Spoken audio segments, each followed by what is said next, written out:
Hello and welcome to the Playtime with Rufus podcast with me, Mario Radinger. Have you ever wanted to work with higher dimensional beings yourself?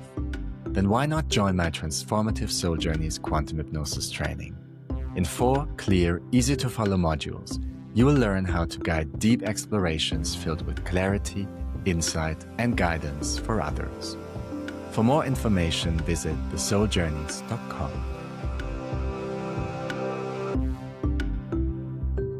Hello. Welcome to episode 20 of Playtime with Rufus, a spiritual and metaphysical podcast unlike any other. I'm your host, Mario, and I love knowing you're joining Rufus, Emily, and me once again as we continue exploring the deeper mechanics of this very unusual playtime we call Earth. And today, you will learn how unusual and unique it actually is. But before we dive in, episode 20, let's acknowledge that for a second. If you made it this far, know that you are definitely not normal. And I mean this in the best sense possible. What we talk about in these conversations is deep and at times genuinely challenging. So if you are still here, chances are that something in you resonates with this path of questioning, remembering, and trying to understand reality beyond the obvious. Speaking of questioning, this episode begins with the question I didn't get to ask last time, but one that opens up a much bigger field than it may seem at first. How does our environment here on Earth differ from the environments in other playtimes? And once Rufus begins answering, it quickly becomes clear that we are not just talking about nature anymore. We are talking about the design of the game itself. What makes Earth so different from other realms of experience? Why does time feel the way it does here? And why is this playtime not only one of the most unusual, but also one of the most demanding and fascinating ones there is? Along the way, we touch on other forms of time, the veil of forgetting, the current limitations and future potential of the human vessel, and the strange fact that what feels deeply frustrating from within the game can look completely different from outside of it. But perhaps one of the most important turns in this conversation comes when Rufus brings us back to something simple and essential: connection.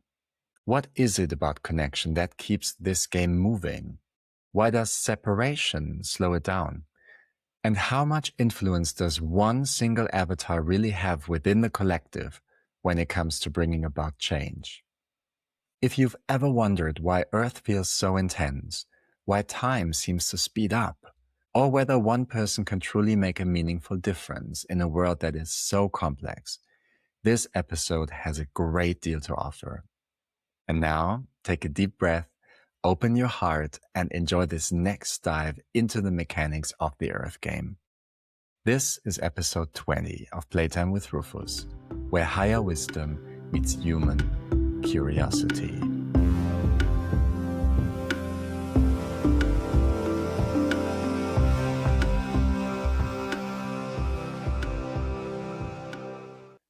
And now, I would like to ask Rufus to integrate themselves into Emily's body so we can speak to each other again. May I speak to Rufus again, Yes, please? you may. Welcome. Thank you very much, Mario. Take your time, and thank you for being with us again. Of course. And here we are. That should do for our conversation today. Great. Is there anything we can do to make Emily more comfortable or help you be in the body? This is actually alright right now. Wonderful. We are on a time limit today, so I would say let's dive back into our material. Yes. There are no questions at this time from my end. Everything was very clear and understandable the last time we talked. There was, however, a question that I didn't get to ask at the end, and I would like to start with this question today. Yes, please do so. Last time we talked a lot about the dynamic between the individual, the avatar, and its environment. The question that I wanted to ask was, in what way does our environment here on Earth differ from the environments in other playtimes, and maybe specifically other playtimes that you have experienced or your aspects have experienced? Yes. Well, you have many different other playtimes that will differ from your Earthian playtimes in different ways.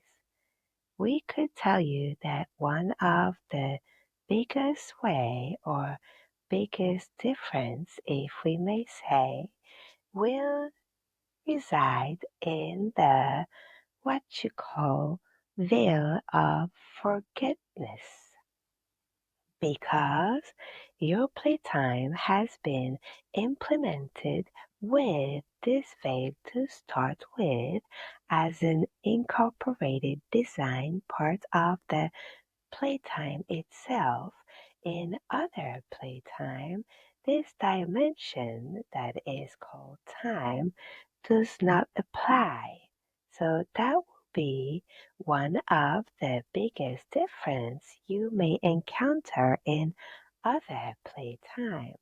Another difference would reside in the concept and design of the elements that are part of your Earthian playtime, meaning, of course, the playtime itself and what you call nature or living species in there, but also about the vessel that you are incarnated in right now in order to play within this earthen realm. This vessel will be highly different on other playtime. And we could mention, let's say, on a large scale, without getting into details, what kind of difference you may encounter with the vessel. For example, the way you are utilizing your own brain as an avatar playing in Earthian realm will be completely different from, let's say, another similar envelope that is operating with what you call brain as well will be using their own. Here on Earth, only a small part of the design is being activated for this playtime. On other playtime, let's say the full potential of the vessel will be used, for example. Other differences could reside in the multitude of layers that you encounter in Earthian realm that will imply, of course, the envelope or vessel that you are in, but also everything that is designed and planned to take place in your game, because remember everything being interacted and linked to each other. A very specific and precise design needs to be taking places on other playtime.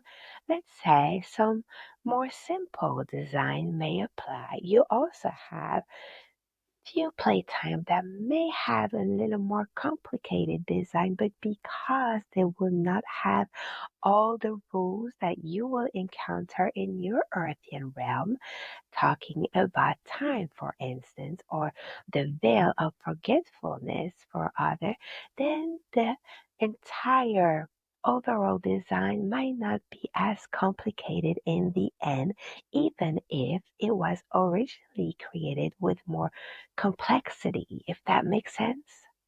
It does. Yes, then you will have also differences in how you can operate in this game and the liberty that you have to manipulate the game and to navigate it on your own. Other playtime, maybe you will be more restrained or you will have less access as an avatar itself in order to navigate the game. You will be more heavily influenced by the part of you that is not inside the playtime because of the simple fact that you do not possess the veil of forgetting who you are. Yes? I understand. So you will have so many differences that we could cover it again and again, but on our end, we are deciding that this is not for us to discuss in detail because if we do so, we will kind of ruin the game for you if you were to play somewhere else. Yes? What do you mean with that? How would it ruin our game? It would ruin the surprise of starting the game yourself. If you have too many information about different games and how it operates, how to play it, how it is designed, at the time you are, time for your definition, but at the instant you are inside the game itself, you will already have a lot of information regarding the game which will rate somehow your passage through it. Hmm, okay, I see. Well, would it be appropriate to give us like a small idea of what it could be like in a playtime that does not have the different aspects that you listed? Maybe we could go through them one by one and you could decide how much information would be appropriate to share. Yes, of course. Let's say if we're taking a playtime that would not have the veil of forgetting, then you will be consciously playing a game, pretty much the same way when you are in your room playing board game or video game or card game or any sort of game. You are fully aware that you are yourself playing this game and not just the little dice you're rolling or the little shoe you're moving or the avatar that you're using if it's a video game, that you are in fact you as Mario, the player that is operating a game, fully aware that you're playing. It doesn't mean that you're not fully committed to playing the game, but it means that you will approach it with the perspective of being more and being outside the game while you're playing it. Does that make sense? It does. Okay, then let's say some playtime are designed this way. So it will be pretty much like you outside of this vessel be playing a game with or without a new vessel corresponding to the game you decided to enter. But you will fully be aware that it is just a game. So it will be for entertainment purposes and for the sake of amusing yourself or maybe exchanging, interacting with other being around a game, but it will not serve the same purpose of Earthian playtime.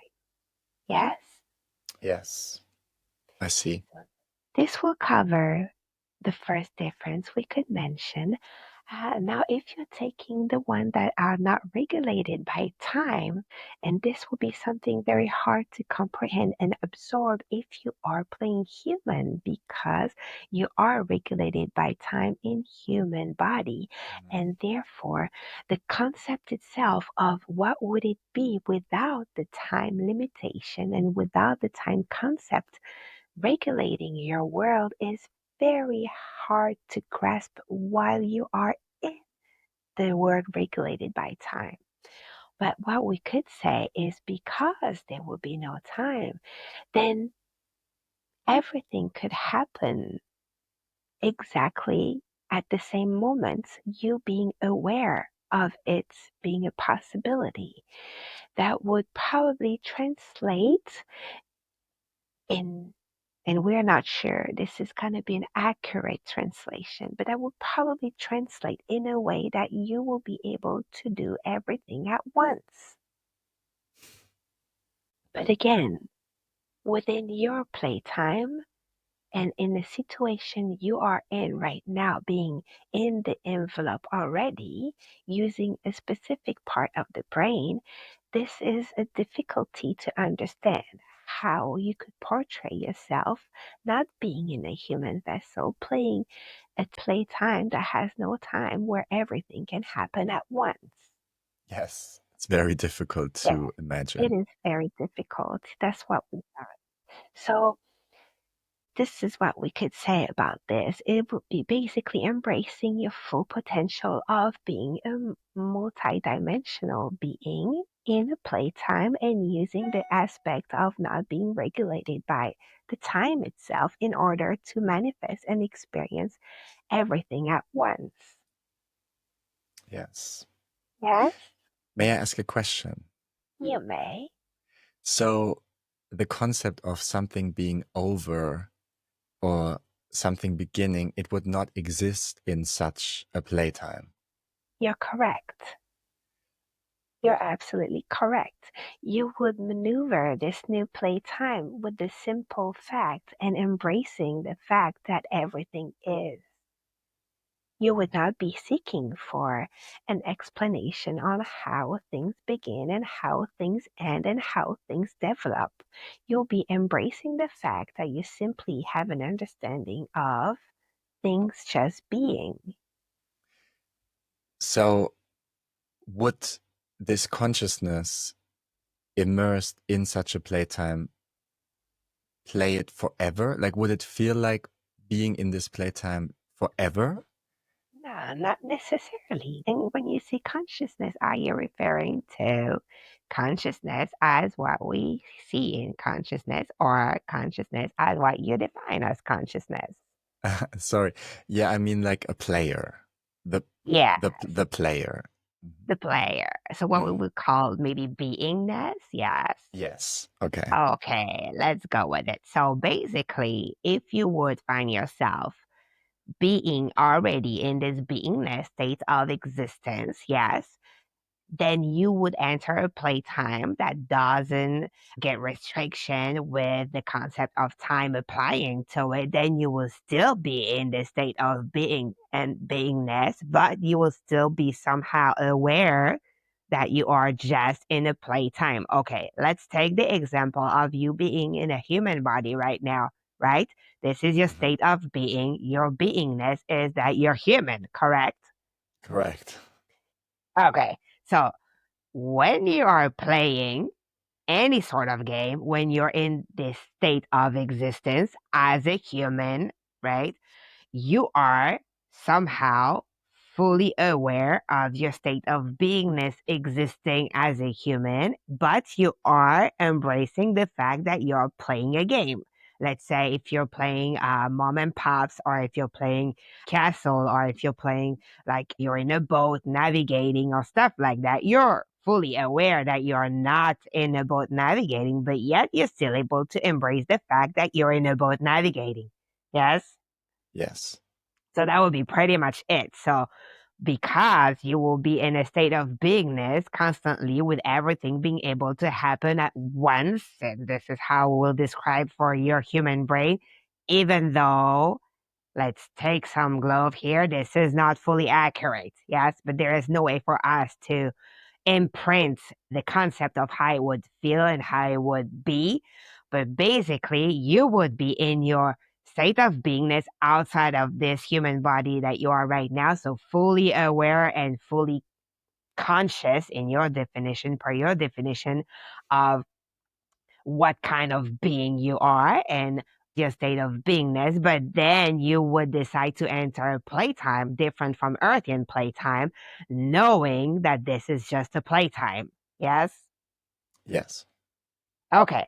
So that would be pretty much like a kid. Like a kid know they're a kid, but when they start cooking for you with plastic food, then for them they are actually cooking, even if they know that this is fake food. Yes? But they are fully immersed in the game of cooking and they are serving you plastic food. And you, as an adult, in order to indulge the game, you would eat the plastic food, correct? You would be fully aware that you are not eating food, that you're just eating plastic food, but you will still play along. Yes, this Yeah. is the closest illustration that we could give you as what it would be to find yourself in a realm like this, just because the concept is not valid for the part of your brain you're using exclusively being in the Earthian body. Yes? Yeah. Okay. So that would be an example of what it would feel if you don't have the time at stakes and if you're not trapped somehow in a human envelope and you can embrace being in your state of beingness but still playing playtime that would not necessarily have regulation like yours, that you will be a little bit more free because some playtimes you don't even need to incarnate in anything. You can just have playtime the way you are, just as an energetic being, and you can Mm. still play. Yes? Mm. Okay. Interesting. Think about this, Mario. Let's say if everything is energy, right? Everything is somehow creating constantly. This is how everything is born, yes? Is by creating.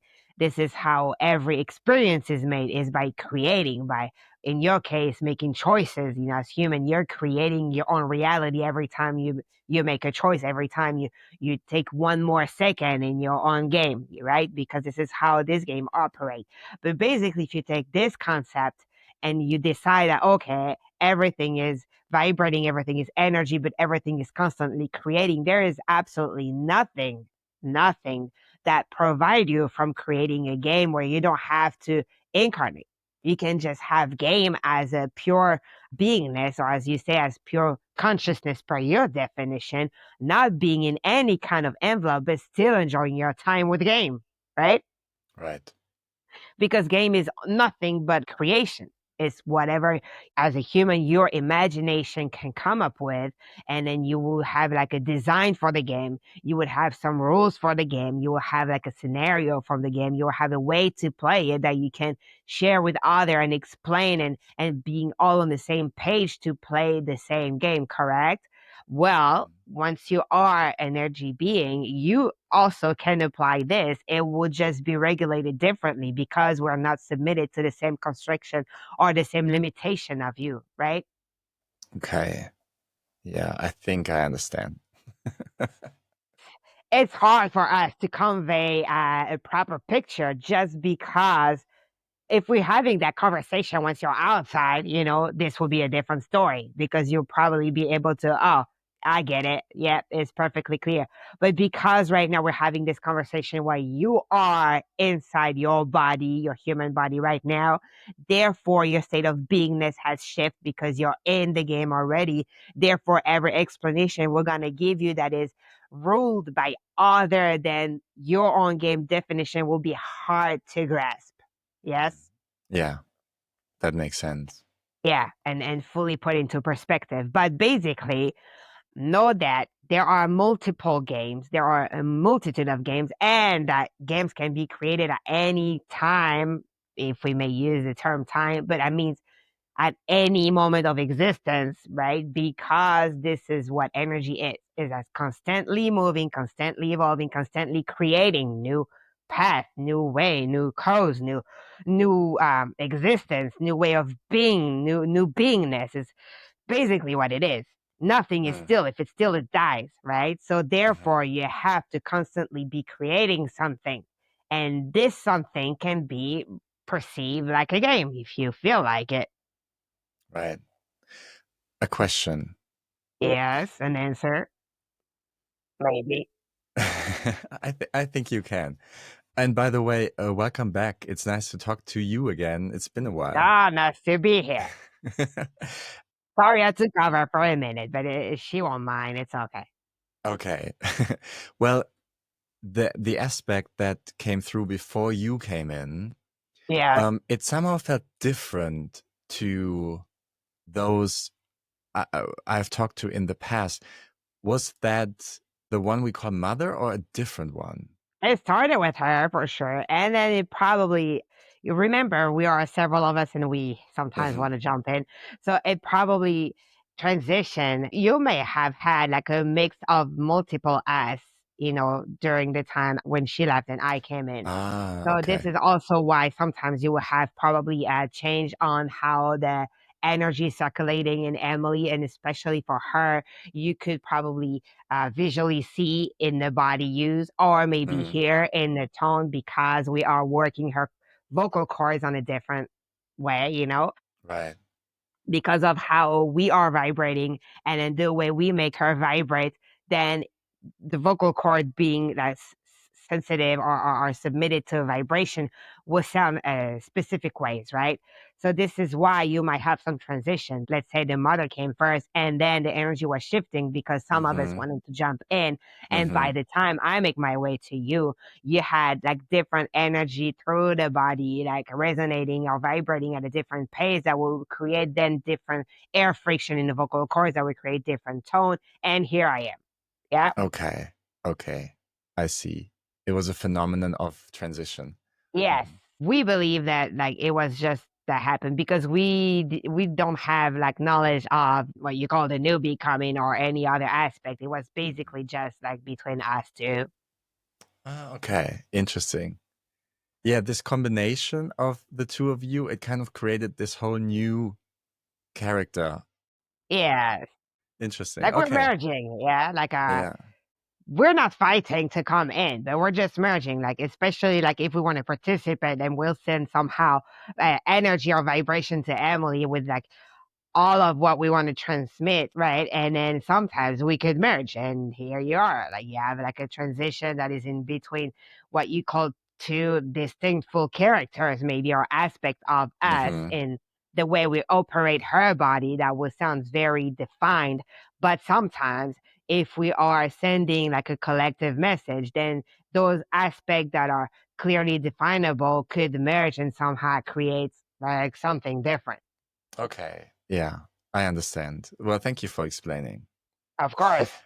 The questions I wanted to ask regarding Yes, time. To us humans or avatars, time very often feels like a very frustrating it thing. is. Very frustrating. And so the idea of being free of time is kind of really cool to us. And Yes, to us too. my question is it the other way around for you, for beings who live in like a very spacious now, let's call it that? Is it very interesting and attractive to experience time? Of course it is. As we are outside, this is so like a, let's say, golden egg, if we may say this. Like we really want to because it's a different experience. It's completely different from what we are embracing here, what we are Hmm. being here. But remember, once you're in it, right? And how you Hmm. feel, like you said, frustration. And once you get out, then you still remember how you felt while you were playing it somehow. So yes and no. Mm. It's like, yes, you want to do it because it's so exciting, because it feels so good, but because at the moment you're so excited of going there, you kind of forget how it feels to forget. And once you're in there and you're in the midst of it and you're like, ah, when you come out, oh, this was so hard, but I remember because I forget.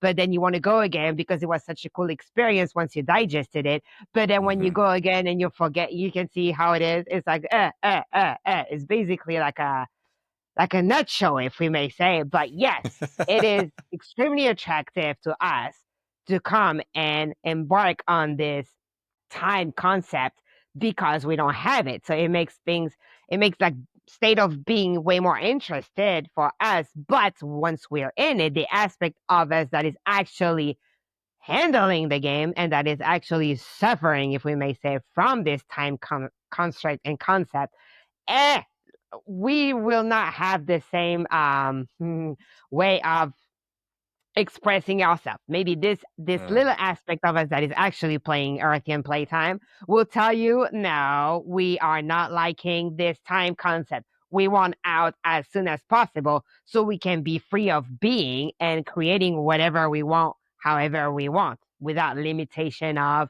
having to manifest it through density and having this time and having, this rush and having this kind of sword upon your head because you're like, oh, am I going to be able to finish this on time? I'm going to be there on time. Da, da, da, da, da, da, da, da, da. Mm.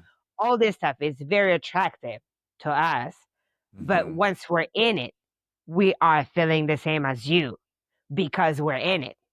Right. So imagine we're trying to find a let's say a comparison. Okay. Uh okay, let's say that. You're very, very hot because it seems appropriate for Emily right now. You're very, Mhm. very hot, right? And then you see Mhm. a postcard of somebody taking an ice bath, right? Maybe when you're looking at it, this feels so good. Like you're like, oh yes, I will die to get into this. I will give everything I got right now to be in the bath with ice, right? But maybe once you're in it, because you're not hot anymore, you're not in that cold like place, then the longer you stay in the ice, maybe you start to think, no, I don't want this. Finally, it's getting too cold because your state of being has changed. Mm. Yes. Yeah.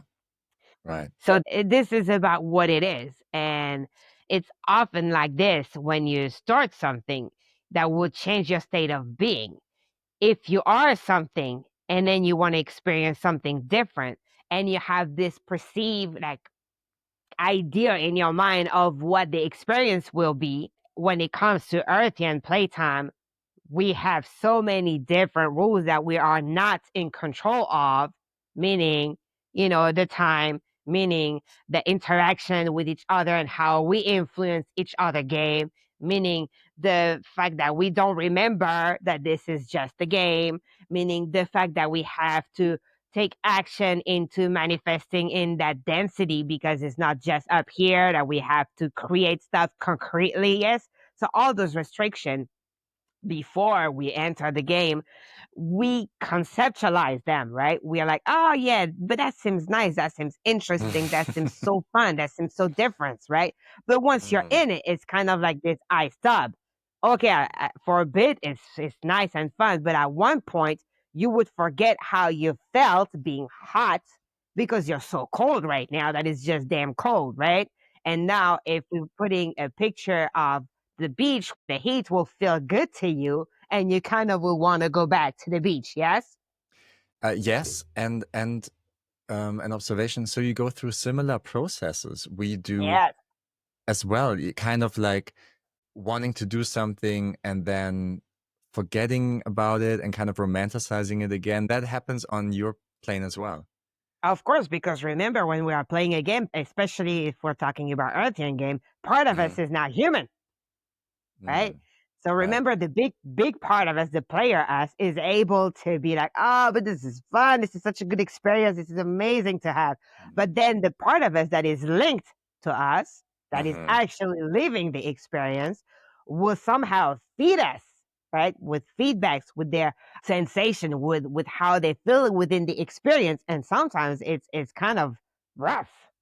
Sometimes it's like, oh, when is this over? Yes, because this is not what we expected. Like we wanted to Mm-hmm. go and we wanted to experience something a certain way, but because of free will, because of all the stuff we quoted before, then this is not going the way we thought it was going, and it gave us a completely different experience, which is amazing on our end because it's rich, because it's somehow making us evolve. But the part of us that is incarnated is not having such a good time with it. Yeah.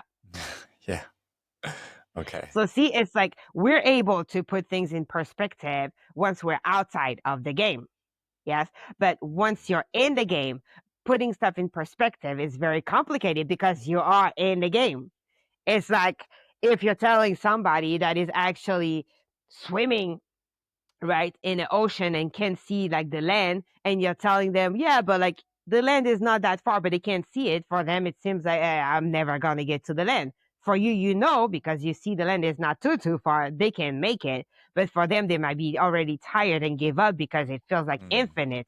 This is about the same, like for us outside our state of beingness as we are right now when we are not using Emily's body, we have a big picture, if we may say, and we can see that this is just a game. We can understand that this is good somehow because it's going to make us evolve. So it's going to beneficiate us, no matter how enjoyable or terrible the game was for the part of us incarnated. Yes. Yes. But for the part of us that is incarnated, that somehow most of the time don't remember we even existed outside, they're gonna feel like shit if the game is shitty, or they're gonna feel like a bliss if the game is amazing.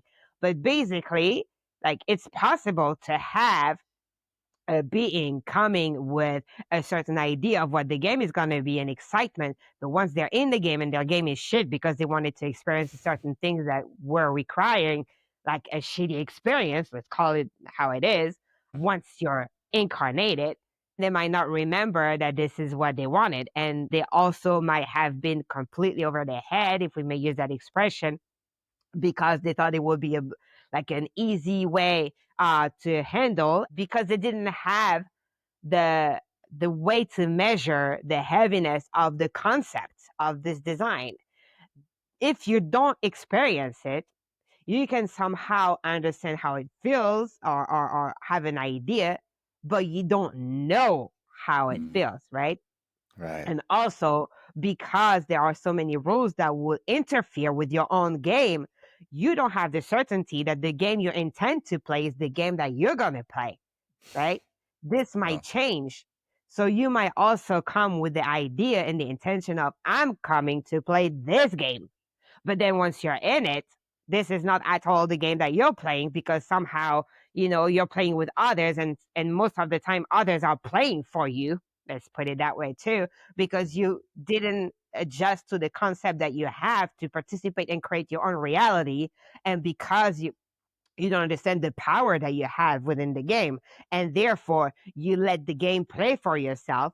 The game meaning, your surroundings, whether it's human or not, you're letting stuff happen to you instead of making stuff happen for you, right?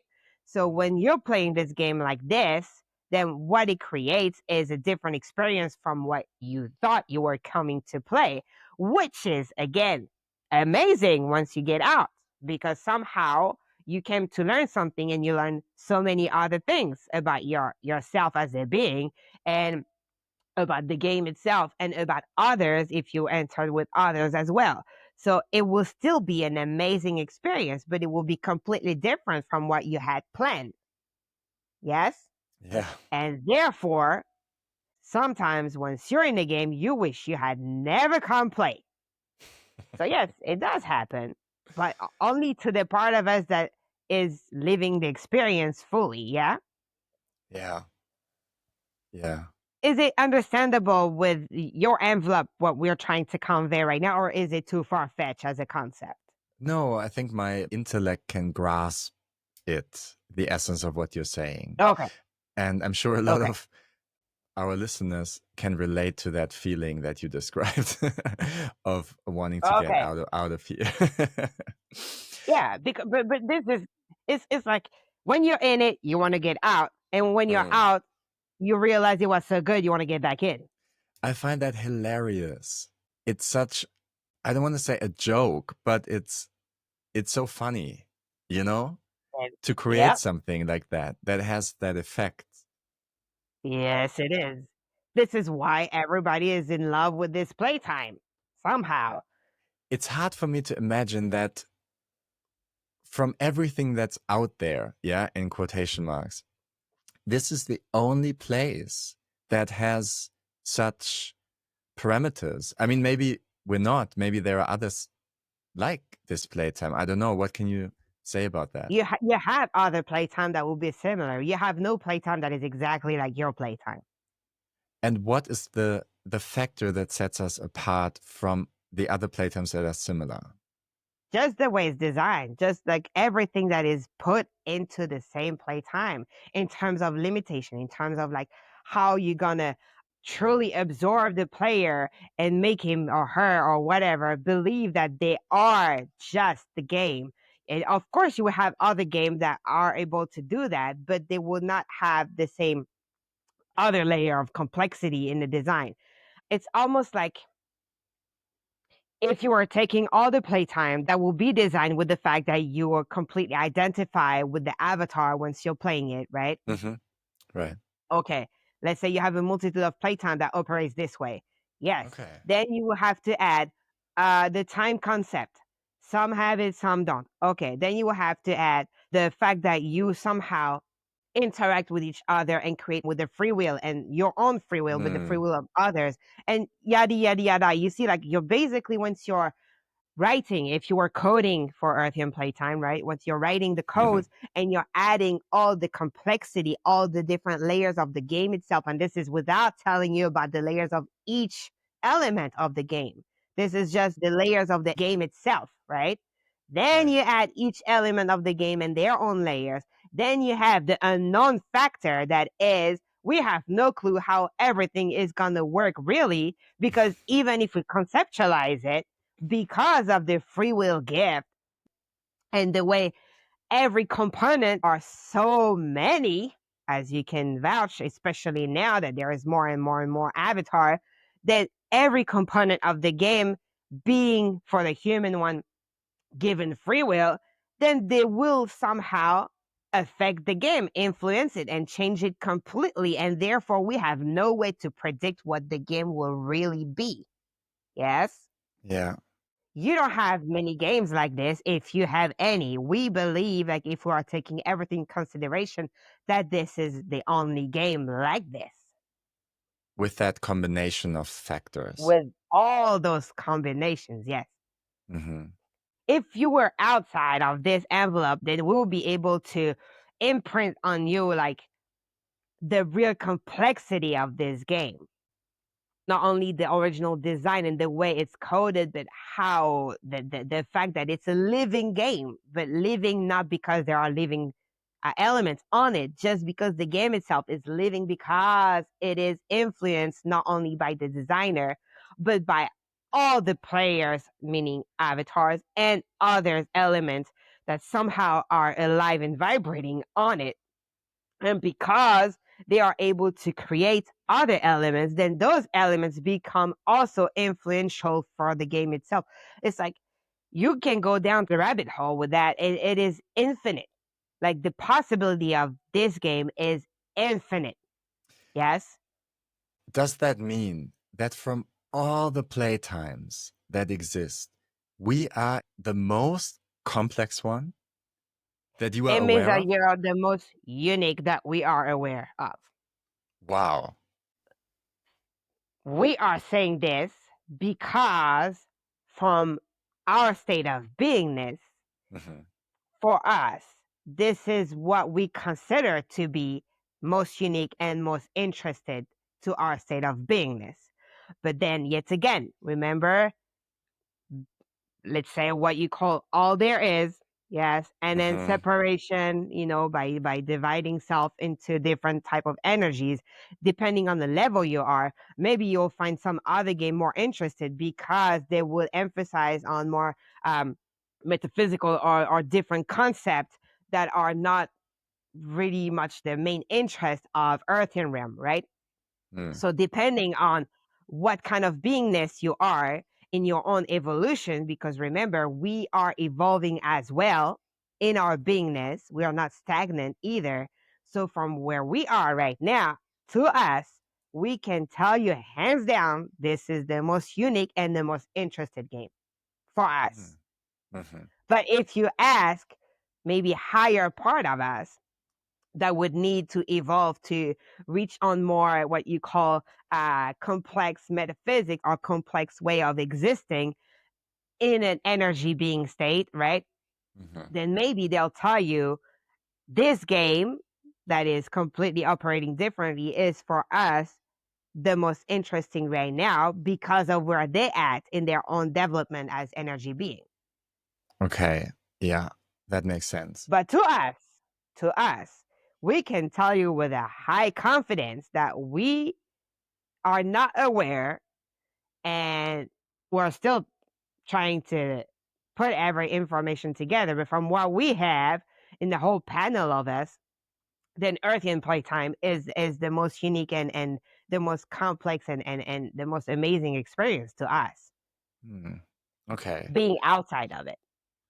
Well, at least probably no one would say that this is a boring playtime, no matter who you Definitely ask. not. Okay. Well, I was wondering, could you give like a numeric value to the different factors or the main factors that we have here in the context of all the playtimes that you're aware of. For example, what percentage of playtimes that you are aware of have the veil of forgetting? Now, this is a very good question. All that we are aware of in terms of percentage of the playtime with the veil of forgetting, Yes. 1.2, 1.3%. Okay, so that's very rare. That's What very about rare. free will? For us, there is none. This is the one we know. Okay. Okay. Time. Time, this is a little higher. And again, this is the scale on what we are aware of, right? Yes. So time will say you're probably in a bracket of 10 to 12%. So it's a little higher. Okay. Well, thank you so much. Those were the three I wanted to ask. But yet, we want to add precision about time because time, as you know it, might differ from time on another playtime, but it will still be time. I love that because that is one of the questions I wrote down here. Are there other versions or types of time? Yes, there is other way to calculate time or to use time to define your day, if we may use it like that. So you will have concept of time, but it will be used and operating differently than your own way. Okay. So would it be correct to say linear time, what we call the time that we experience, is one way of experiencing time? Yes, and even in linear time, what you call linear time, because your linear time, you divided the day in 24 hours. Yes? Yeah. Okay, well, you could have divided in different timing. Okay, so that means even if you do apply linear time to another playtime, then this playtime will not necessarily have a day that is 24 hours. Okay. Maybe what you call a minute will not be a minute for them, or the feel of it. What they're able to experience and to pack up in a minute will feel different than what you are experiencing and able to pack up in a minute, but it will still be time.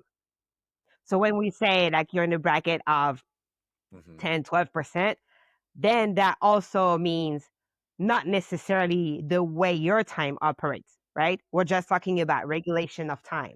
Yeah. Okay. Yeah. Let's just be clear with that. Mm-hmm. What comes to mind is an article I encountered yesterday.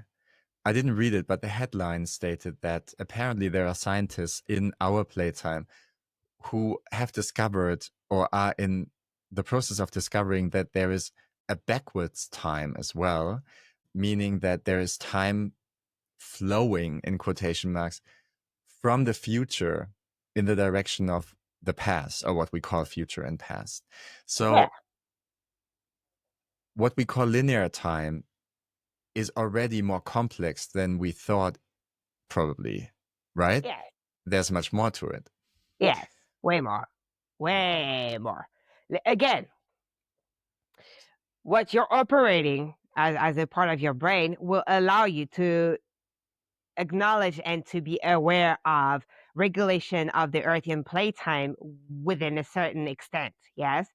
Some of the design of your own playtime will be completely unknown for you for the entire experience that you will have on this playtime. Yes. Yeah. So what you perceive of time right now is that basically for most of you guys, you think that time is linear, like you say, that there is a before, there is a now, there is an after. You think that time is actually 24 hours in a day that is moving a certain pace, right? We can tell you Right. already that if you are aware of certain aspect of your game, you would feel the fact that time is not what it was 30 years ago for your own game. That time has sped tremendously from when you started your game until now, because you're in your 30s, correct? Oh, thank you so much. No, I'm in my 40s. Oh, there you go. Well, we thought you were in your 30s. So basically, everything you encounter within your 40s, from you started your experience until now, you think, or maybe you're aware of, but if you're not, you think that time hasn't changed at all, that you're still living and operating with the same 24 hours within your day. But in fact, it has changed. It has sped up.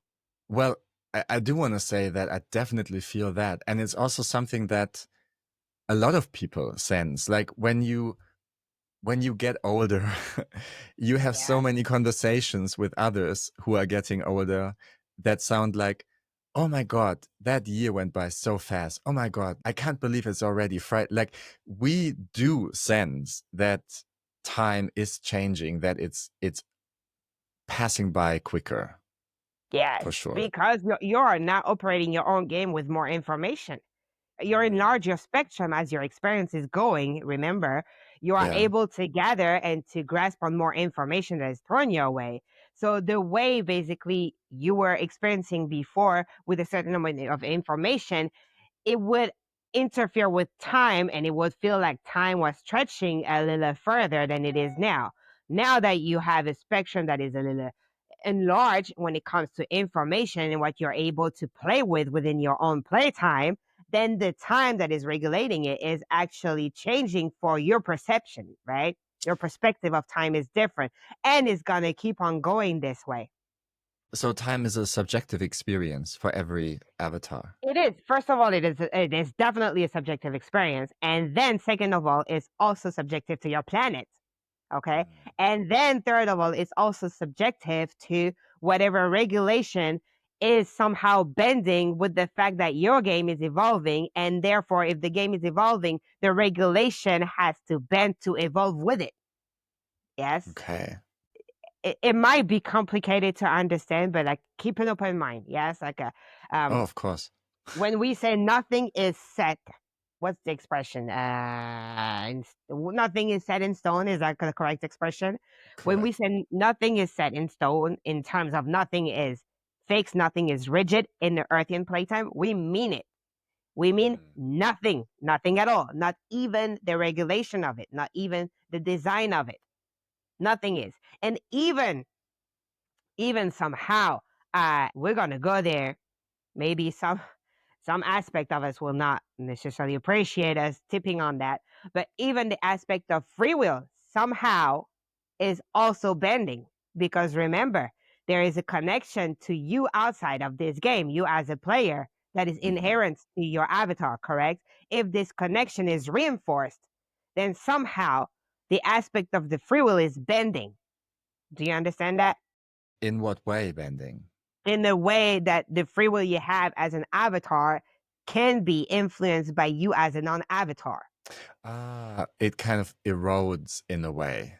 Yes. So Okay. somehow what was named free will, that is free will, 100% free will, the free will you had as an avatar can also, as the game evolved, be bent because now you have the other aspect of you that is able to influence the avatar aspect of yourself. Ah, so the player will kind of take over more. Yes, it will bend the free will. So when we say everything is evolving and nothing is rigid, we mean nothing. Not one thing in this game is basically fixed. Because remember, the game is alive itself with all its components, and therefore there is some stuff that are completely out of control. In order to keep playing, somehow you have to go with the flow, and then therefore you have to bend what was designed for the game and the regulation too. Okay. When it comes to time, yes, time is subjective. Yes, time exists as a regulation in your game, in the Earthian playtime, the way it is designed. But yet, just like the rest of the game, this regulation is subject to the interference coming from the living experience itself. Okay. So would it be correct to say, let's say I sit in the garden, Yeah. 40 something, sitting in the garden, and next to me is a child, maybe Yes. 10. And we would both experience time differently. Completely different. But still, we would be in the garden and the sun would set at the end of the day at the same time for us. Yes. So there is like a subjective experience of time, but then there's also like a bigger framework of time that is kind of affecting everyone in the same way, correct? Yes, if you were sitting at the exact moment of the game. But, Okay. but, okay, let's say you find a way to go back in the past within your playtime, yes, and you find Mhm. a way to go sit with the you kid. You and the kids will experience the exact same time frame, but you would feel differently. That will be subjective aspect of time experimentation, okay? But Right. now, you as an adult take yourself back then, and then in comparison, you take yourself right now, experiencing the same, supposedly same day at the same place. Hmm. Time will not only feel different subjectively, but it will Mhm. feel different, period. It would be different, period. Because you're not the only one evolving in the game. You're not the only one bending with the game. Every experience, meaning nature experience, planet experience, weather experience, everything that is part of the game, every little aspect and element that has been designed will also evolve. Therefore, what was true, let's say 30 years ago when you were like 10 or something, Mhm. experiencing this, and if you were there as an adult and then you were bringing back this recording or this recall within your consciousness per your definition, and then you will come back to now and experience what you think is the same day with the same 24 hours.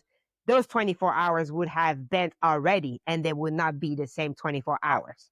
Ah, okay. Does that make sense? It's a little hard to convey, but this is the best way of saying we can find.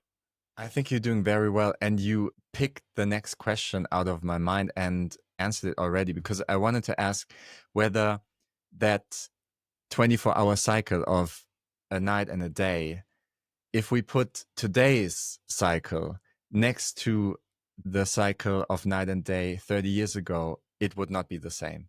Not be the same. And how would it be different?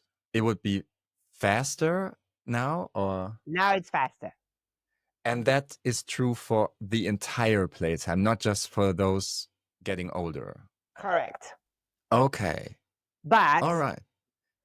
you will have no way of knowing it. Right.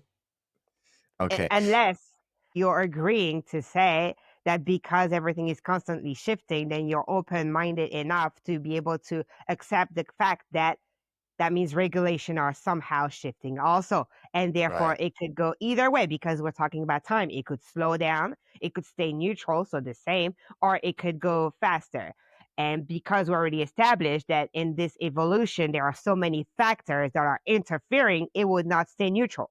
It would somehow Mm-hmm. evolve one way or another, right? Mm-hmm. And the way it's evolving right now, the way everything is shifting in terms of frequency, in terms of vibration, the speed is vibrating, the resonance of the whole game on the spectrum per the definition of what you call slower and faster, it's making it faster.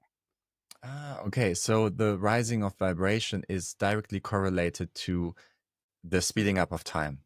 Yes, basically, every inflict you have on vibration will be correlated to every aspect of this Mm. game changing.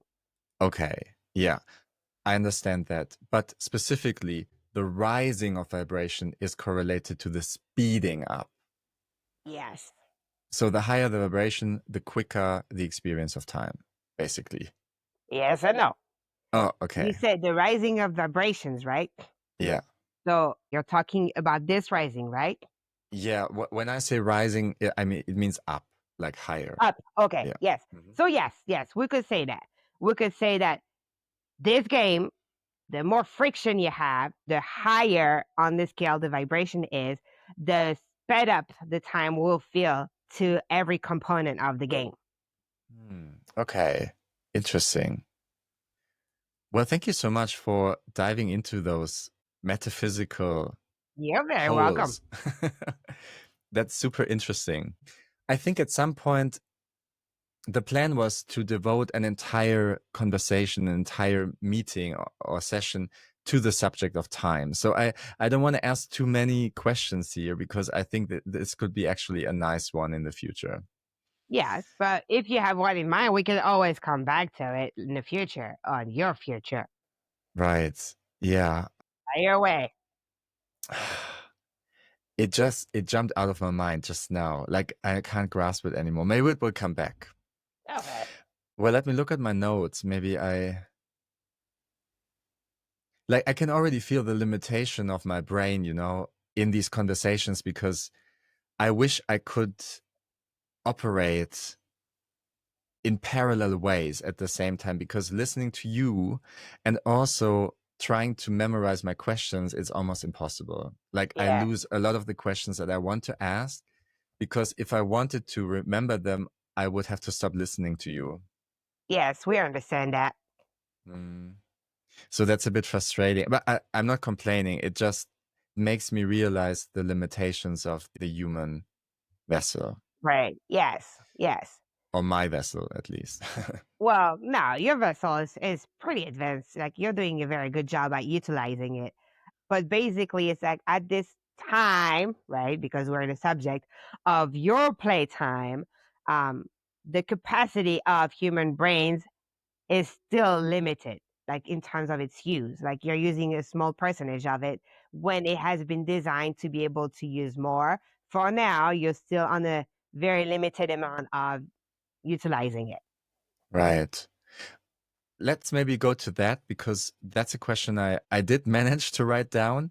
The brain restriction. I understand from what you're saying that in the future, in quotation marks, we will be able to use more of our brain capacity, right? It's probably Possibly. designed. It's a possibility, yes. Okay, Think about like different level in your game, right? Yeah, like sometimes right. you play a game and you have different level, and once you finish that level, you're like, oh, on to the next one, right? And then Yeah. usually in the game you have more options, you have more tools, you have more like let's say like gadgets that you can use in order to pass that level and yada yada yada. So the more you go, the more tools you get to play the game, right? This is Yeah. probably exactly the same that it applies to any playtime, including yours. So the Mhm. more you go within the game, the more the game evolves, then the more you are able to use.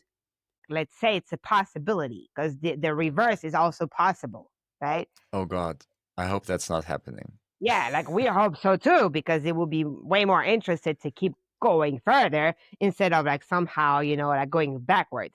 But yeah, it It depends can on happen. some, yes, because it depends on some stuff that are out of control and that are basically being put together by all the game components.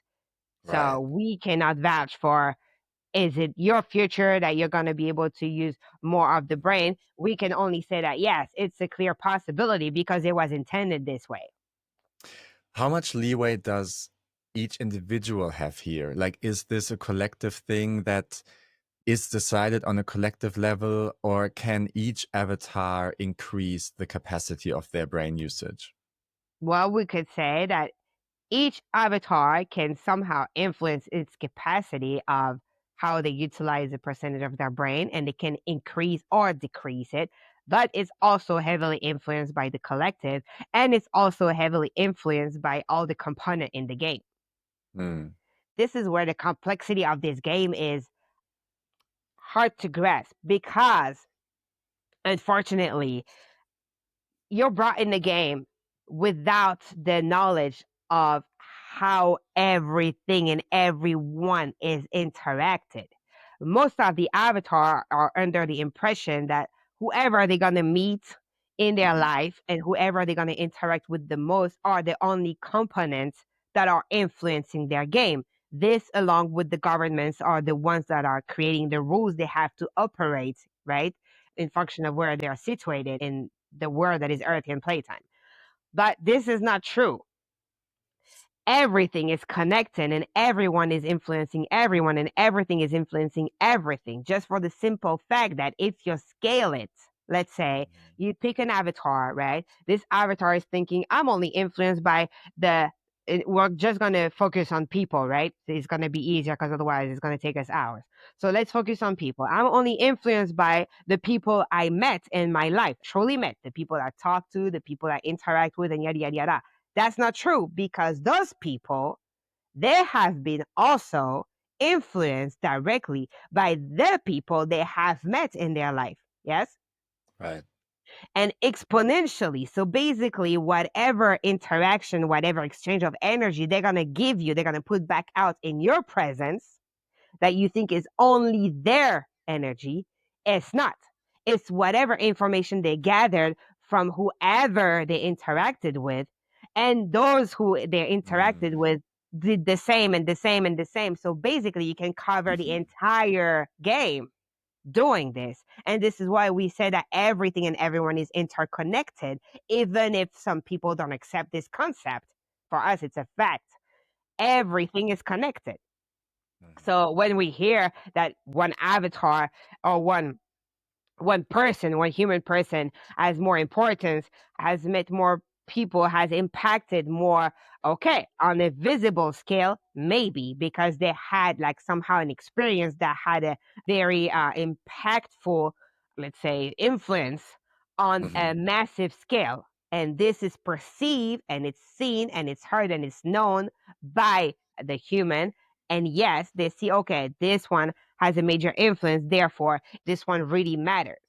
But what they forget is this one don't matter more than the one that everybody thinks has no influence somehow, has done nothing for this world, or had no impact on anything. It cannot be true Right. because this person somehow has impacted other humans that they encountered or other animals or other component of this experience that they've encountered, because it's not possible that they haven't encountered nothing, Mm. right? Otherwise, they are not part of the experience. So basically, as long as you reach that experience, as long as you start living, somehow you're impacting the experience.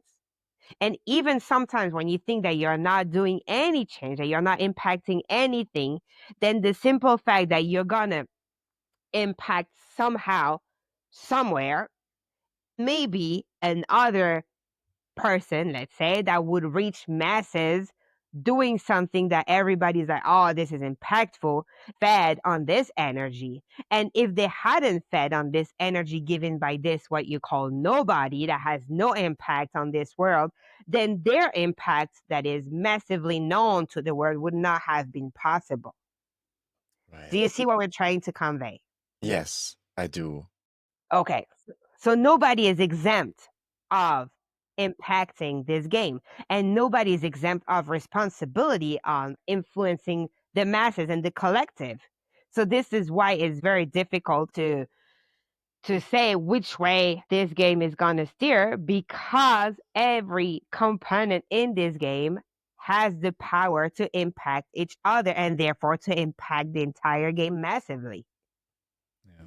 I love that. Thank you for emphasizing that again. You're welcome. I'm remembering the first time we talked back in Egypt. You made the same point. I remember that. Yes. We probably did, because this is a very important point. This is frustrating us. See, like Mhm. time can be frustrating for you guys. The lack of um understanding, sorry, of interaction and how impactful it is. This is what's frustrating us, Mhm. because so many times we see Avatar and we hear Avatar mention that, oh, they've done this alone.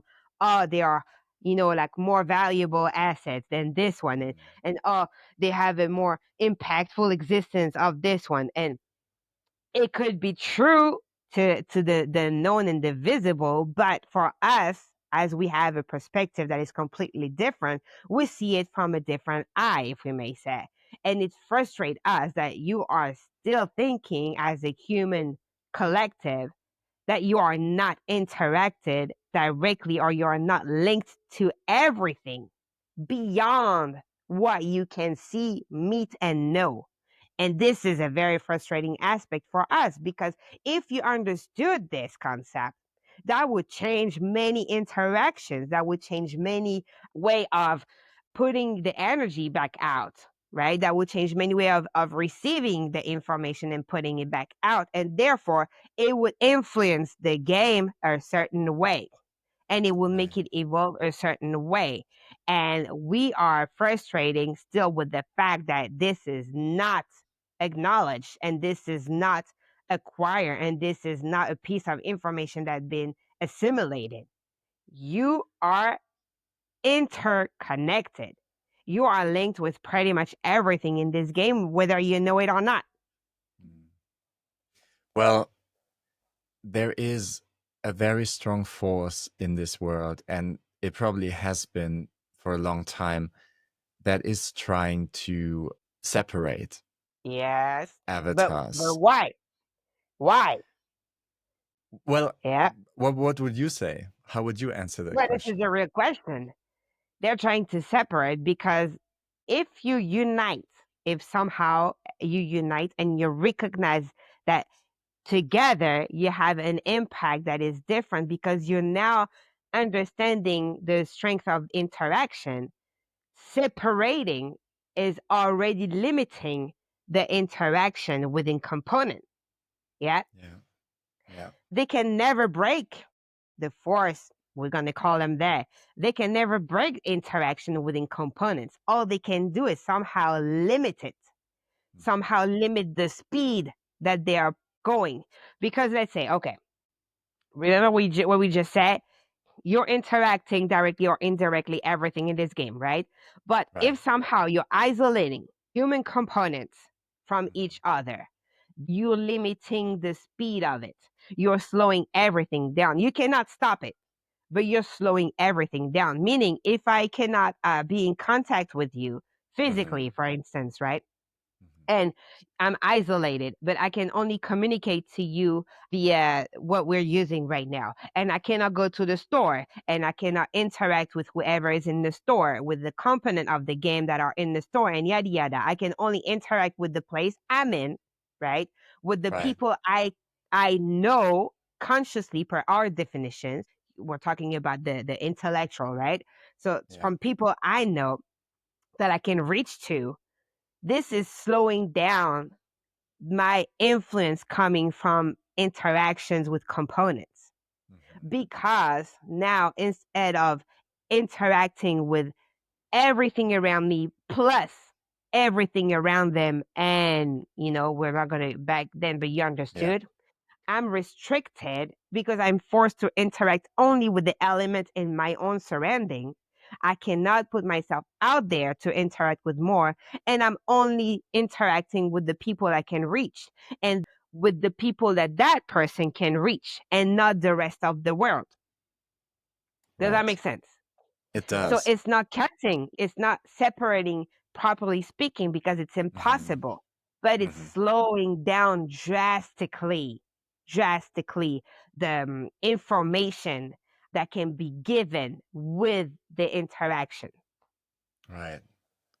Well, a couple of years ago, we had like a global happening, I guess we can call it that, that kind of had that effect that everyone was told to be in their own space and connecting with others was not allowed. I guess we can say that. Yeah. And that felt like a very deep, um, I don't know what's the right word here, but there was like a deep cut into that Yeah. feeling of connectedness. I do know that it had positive effects as well. Like people were finally able to kind of focus on themselves and I guess work through a lot and have a lot of realizations. So it was not all bad, but that was heavy when it comes to making avatars feel separate from another. It was. And also remember, Mario, that there's polarity in your world. So there will be always like a somehow beneficial impact, at least at the moment, and the one that is not as beneficial. But for the people that were able to beneficiate from this situation, they Mhm. are the people that were already somehow ready to introduce themselves to themselves. Does that make sense? It does. Yeah. Okay. So for the rest of the people that were not there yet, that were not ready to just sit with themselves, get to know themselves, resource, regenerate, recharge, Hmm. change their entire perspective on their own inner world, right? Right. It would probably be a very hard situation Hmm. because you're feeding on information and you're feeding on energy exchange permanently, whether you're conscious per our definition of that or not. you're feeding off it. If somehow you're cut from possibility of exchanging information, meaning receiving and putting back out, because you've been isolated or an attempt to isolate, right? Then you are not charged enough to the point that your evolution is taking a hit. Does that make sense? It does. And therefore, the only counter road that you may use is if you understand that you can still evolve and not be stagnant, if instead of getting information from the game components and putting back out, you are aware that you can get information from your own components. Yes. Right. And putting back out, because once you apply a different perspective on your own components, then the energy exchange is still happening with yourself, of course, and then the ones that you have access to, but somehow you're still having this energy exchange and you're still somehow not stagnant and you're still evolving. Yes. But Right. if you are not able, if you are not aware that you have that possibility, you would feel trapped. You will feel stagnant. You will feel like nothing is moving. And for something that is made of vibration and energy that needs to be constantly moving one way or another, this is something that can be dreadful. It could even lead to destruction, because you feel like the energy that you're made of is not somehow existing anymore, because it's not moving, because it's just like compressed and forbidden or isolated in a certain, let's say, box, and you are not aware that you can still make a movement out of it. Does that make sense? It does. So this is probably what your world experienced when this took place. You probably have some humans that were able to, therefore, okay, if this road is locked, then F it. I'm going to go with the road within, and I'm going to figure out how to somehow exchange energy with what's around me and what's within me. Yes. And they will probably go through that experience maybe with a lighter, with a more beneficial aspect of it. Now you have those who are unaware that this is even a possibility to them, to keep moving and keep evolving and keep having this energy somehow moving, just by dealing within or with what is around them, and it's enough. And those people probably took the hard way for that experience, and we are speculating and probably right on the subject that maybe a lot of them decided to bounce because it did not make sense anymore. If you are not moving in a game, if you feel like the game is over because your energy is not moving, so this is how it will feel for you. It's like, well, there's no game anymore. Let's bounce. Yes. Right. Yeah. That makes sense. Well, through my work, I encountered a lot of people who were part of the group that were able to utilize the experience. That's good to know. That's great to know. But I am aware of those as well who did not, and that's probably a very big group. So, what would you say from your perspective was like the main intention behind this event? Was it the reduction of the sense of connection with others? Was that the goal? It could be a double intention, because everything is polarized. So it could be taken as the intention to, yes, slow down the exchange of information in order to somehow make the game of each and every one not evolve as much. So it could be an attempt to this, or it could be also an attempt to somehow cut the outside exchange of energy in order to force people to realize there is an inside road to it. So you see, you can look at it from different ends. Right. It could be something that was very, what you call, negative, and that was an attempt to somehow control, punish, and damage population, let's put it this way. Or it could be also intended to give a good opportunity to show a different road into experiencing the game. Because probably the people you encounter that went through that experience and that somehow find their way to the inner road came out of this experience with a broadened spectrum of how to play the game and how to create and manifest for themselves, correct? Correct. Okay. So therefore, if let's say the intention was that, then this could be what you call positive or beneficial. Now, if the intention was to the contrary, make an isolation, cut everybody from each other, install fear, install like a heavy climate, just want to make everyone play the game differently and not as an collective, but more as an, I'm for myself, you're for yourself. I don't want to be near you. I don't want to touch you. I'm scared of what could happen if we were merging. Right. Then this also could be known as successful if it was intended this way because it had that impact. Yeah. Now, whether you decide the intention was to start with, Yeah. this is one aspect. But the real question and what really matters is the game you decided to play with the given information, disregarding of its intention. Because if you played a game that you were actually isolated, effed up, you know that now you're living in fear and you don't know how to connect to anybody else anymore because you're paralyzed, then you decided to play that game and feed off what you decided was probably a good intention to protect you, but you played the negative quote mark end of it.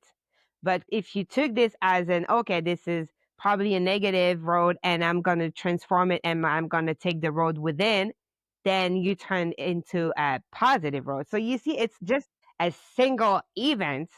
And many of humans can argue it was meant to destroy and isolate, or it was meant to protect, or whatever. But even with the given intention, you still had several income possible, because even if it was a good intention, it resonated as a bad experience for certain or as a great one for other. And even if it was a bad intention, it would resonate as a bad experience for certain and as a good experience for others. Yes. So you always have the choice as an avatar how you want to utilize a situation. Exactly. Exactly. And the most important, if we may give our perspective, one of the most important aspects of this is to understand that it's not because, let's say, if we are an avatar, we choose to respond to a given set of information a certain way, that we have to dismiss or judge or not accept the response of other that might differ from ours. Yes. Right. Yeah. And this is where events like this become dangerous.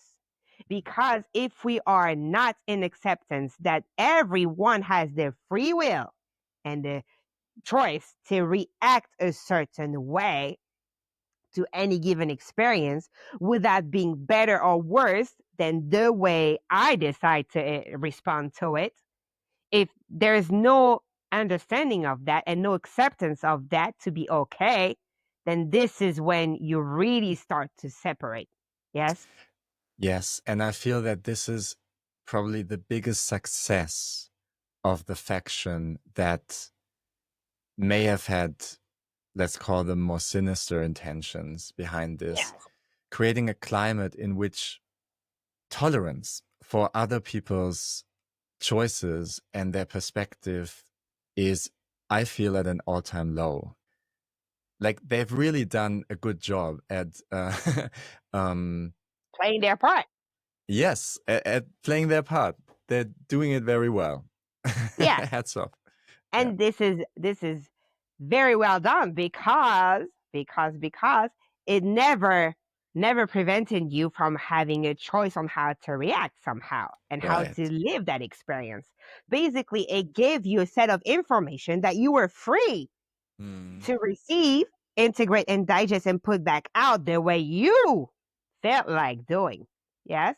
And Yes. after that, they were just waiting to see how you would handle different way of putting it back, how you would respond to each other. And this is very much where the we don't want to say limitation, but where the fitting of something being playing for self will be successful, because there is an aspect in human design that will be playing for self, and therefore will always believe that their truth is the truth, that their way of responding to a given set of information is the correct way, because this is the one they choose to apply. So per Right. their definition, we choose to apply something and to react to something in certain ways because it's the right way. Otherwise, we would not choose that. Yeah. But what is forgotten most of the time is that your truth is not necessarily the other person truth next to you, is not necessarily the one in front of you. And it's okay to be seeing stuff and receiving information and putting it back in a different way. And until, let's say, most of you avatars are ready to understand and accept that this is okay, to not play the same way, and that every way is, let's say, appreciated, and that every way of playing this experience is valuable, then there is no issue with that. But because, like you mentioned, if we are a faction trying to somehow play for self from beginning, and then if our intention is to separate, then the event we created is not the real separation. The reaction we were expecting from people that we will know to be different, and the fact that people as human are very difficult in accepting others' way of react. This is Mm-hmm. what we knew was going to create the real separation. Yes? Right. That's so smart. Like, yeah, well done. Well done to them. Yes. hmm There was something I wanted to say, but it slipped my mind. It will come back. Yeah. Okay. Well, thank you for that little detour You're into welcome. our history. I guess we were speaking about time and the feeling of being connected, right? Yes. Or the truth of everything being connected. Yes. Yes. It's a fact. We're having an issue with this word in terms of the definition and the reference humans put behind it. Yes, because Mm. it seems to be like a disagreement on it. So let's say it's a fact, right? Effect, right? Yes, Yeah. because it has been part of the design, so it's definitely a fact. Yeah. Okay. So yeah, the fact of connection. Yes, yes, perfect. Of oneness, I guess we could say, no? Yes, In the overall yes. term. hmm Okay. And if you think about this, that we're just gonna interact on this just a little bit. Yeah. Um, if you agree to this philosophy of oneness, right, that all is there equals one, okay, then Yeah. of course, if you had a little game that is like coming from all is there equal ones, then within that little game, all is there equals one as well. Yeah. So therefore, it is obvious if you accept that philosophy that everything is connected. But Right. if you're not there yet, for the ones who are listening, if you're still having issue accepting this philosophy that everything equals one, then just trying to think differently. Let's say just with your parents, especially if you become a parent, you'll see it more clearly. But basically, if you have parents and you were lucky enough to know them, then you would know as you evolve in the game that what they've been given to you in terms of education is heavily influenced by what has been given to them, from their own parents. We Right. won't even go further. We would just take that Russian doll kind of scale. Yeah. We hmm won't take the colleagues and friends and all of this.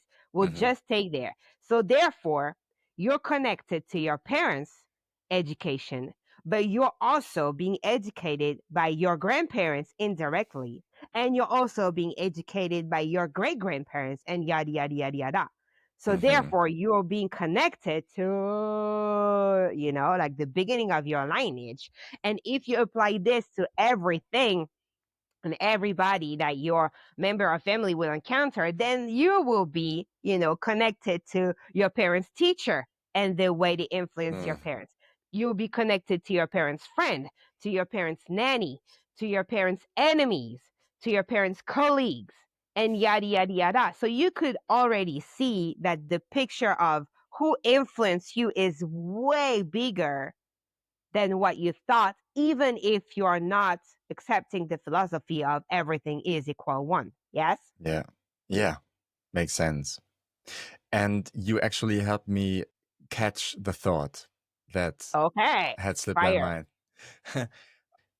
When we were talking about the separation or the separating influence, what came to mind is you said that the connectedness, it has been forgotten, right? I believe that's what you Yes. said. And so Yes. I guess it's kind of a mission of many to help others remember that, correct? Yes. In a way, we're doing that as well. Yeah.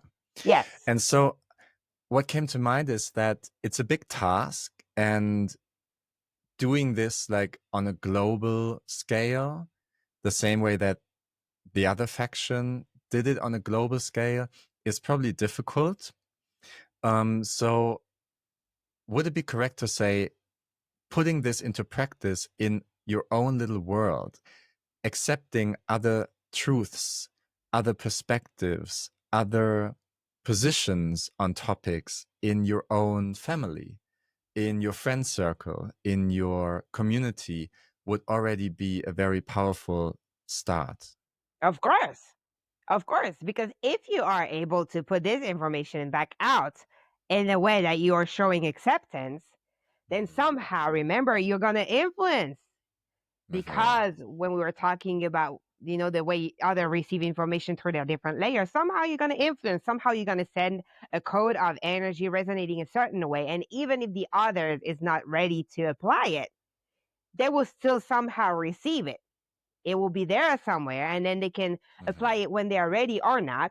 But Right. you are helping this way, and it's probably the best way to do so, because sometimes, especially when it comes to metaphysical ideas or stuff that are a little more abstract and less tangible, less concrete, in your world, there is a tag that is being put on it that can be easily abused and used whenever it's convenient. That will be, Right. like it's a cult. Like you're out there, like you're crazy, or like you're schizophrenic, or like you're part of a cult, or like you're part of a specific religion that is trying to impose on others. So when you try somehow to reach the masses with this, it could be perceived a way, or they will tell you, well, it's easier said than done, and you have no clue how my life is, and da da da da da da da da da. So yes, this could be a very difficult task, but because we saw the interaction, the Russian dolling scale, of everything. If you start with yourself, boom, then it will have repercussion on whoever you interact with. Boom, repercussion on whoever they interact with, and boom, boom, boom, boom, and it's like a sound. It's like a big sound wave, because remember, sound is vibration, so it would have woof. It would start from one source, but it will extend and reach to a very, very, very enlarged collective. And if there are several of you doing it, then it would be fed, because let's say you are doing it right, and then you are putting back out for your surrounding. Okay, now you have a friend that you do have friends in common. This friend of yours, when you were putting back out this energy, was not ready to receive it the way you would put it back, right? It was somehow rejected. Okay, Yeah. but now your other friend that is in the same surrounding, that you have that friend in common, is also doing the same as you, and boom, it will reach that friend. Now that friend, I was like, okay, the first time I heard it from my friend, I didn't feel like receiving it, but now I'm hearing it from this one. Maybe I start to, admit that there is something into it, and maybe now I'm a little curious. I'm still not accepting it. I'm definitely not applying it, but I'm a little more open to it because it's the second time I hear it. And then the third Right. friend that have that same framing, and yada yada yada. So Yeah. don't underestimate the power that one avatar has on changing on a bigger scale. Mhm. Does that make sense? Oh, a lot. A lot, Okay. actually. Yeah. So we can utilize the Russian doll thing to actually cultivate and strengthen the awareness of togetherness. Yes. Mhm. It's a good way to do it. And this is Mhm. why most of the time when you have speakers or when you have like people that are somehow trying to put the information without imposing, that are just speaking from their own belief and say, okay, this is what I came up with from my own experience. This is the set of information I'm able to put back out. You are free to take it or leave it if it resonates or not with you. Then this is somehow, at least to our knowledge, a good way to do so, because you are not suppressing the free will of others. You're not imposing anything. You're not choosing for them. You're just letting them know, this is my own experience. This is the information I collected. Once I digested, I integrated it, and I'm able to put them out back. This is what they look like. This is my perception on it. Now I'm putting it out there for you to feed on it or for you to refuse it, whatever you want to do. But I will never, never ask you to choose or to believe me or to take it if you're not willing to take it. And I will accept the fact that you can refuse it because it's your free will, and it will not change anything. I will not think less of you because you're doing so. I would just, acknowledge that, okay, I came up with this information. Where you at with your experience, you're not ready to receive it the way I'm putting it out, and it's okay. And I have no problem with that. It becomes conflictual when somebody is so happy with what they're able to digest and integrate that they are with a good heart in the excitement of sharing it. But this sharing is turning into imposing because you are Mm. really trying to convince the other one that this is actually so awesome. But if the other one is living a different experience than you, maybe it's not so awesome to them. And it Yeah. should be okay. And every human should be able to respect the fact that we are not necessarily obligated to see eye to eye. This experience is built in a way because of free will that has many, many, many lengths that are possible to exist on the same subject, many perspectives on the same event. And it's okay to have different way of seeing stuff, of understanding stuff, of living stuff. There is not one that is better than the other, but it is also a good indicator on what you're able to build with that person. For Mhm. example, if once you put your information out there without imposing, without anything, but the other one respectfully is telling you, okay, I get it, but this is not for me, Mhm. then you know that you're not going to be able to build interaction with that person based on this that you know to be applied by your living, right? You're not going to be able to share more on the subject because this is not for them to receive, and they are telling you that. So maybe you'll choose to interact with that person only for, let's say, I don't know, if you are trying to share philosophy of life, then Mhm. maybe you would not be a good match to be close friends, but you could be a good match to be colleague, or you could be Right. a good match to, like do stuff together that don't require sharing the same philosophy of living. It's a good indicator on how to build your own surrounding. And once you know how to build your own surrounding, it also helping the information to circulate faster because now you have your closer surrounding that you know is ready to receive information you'll be able to put back out. Yes. Right. Right. And most likely they'll pass it forward once they are digesting, integrate, and put out their own way, but it will still have the same foundation because it will be somehow accepted and received, and it will be circulating. Does that make sense? It does. Yes. And I feel that this is a wonderful opportunity now to to end this conversation because Okay. it's a great takeaway for practical life, Yes. what you just explained. And we'll leave the audience with that as an inspiration for their personal life. Fair enough to us. All right. We're also at the end of our time today. Okay. And it has been an immense pleasure as always. Thank you so much for being with us again. You're very welcome. It's always a pleasure. Yes, and I love this opportunity to talk to you and with you about all these things. It's opening up a whole new level of awareness and perspective. Well, we are glad to serve. And I look forward to our next conversation. Same to us, Mario. All right. Bye, Rufus. Bye until next time. And with this, we thank Rufus and all the other beings and energies involved today for the information and support they have given us. With much love and deep gratitude, we're asking all energies and beings to recede to where they usually reside. Have you ever wanted to work with higher dimensional beings yourself? Then why not join my Transformative Soul Journeys Quantum Hypnosis training? In 4 clear, easy-to-follow modules, you will learn how to guide deep explorations filled with clarity, insight, and guidance for others. For more information, visit thesouljourneys.com.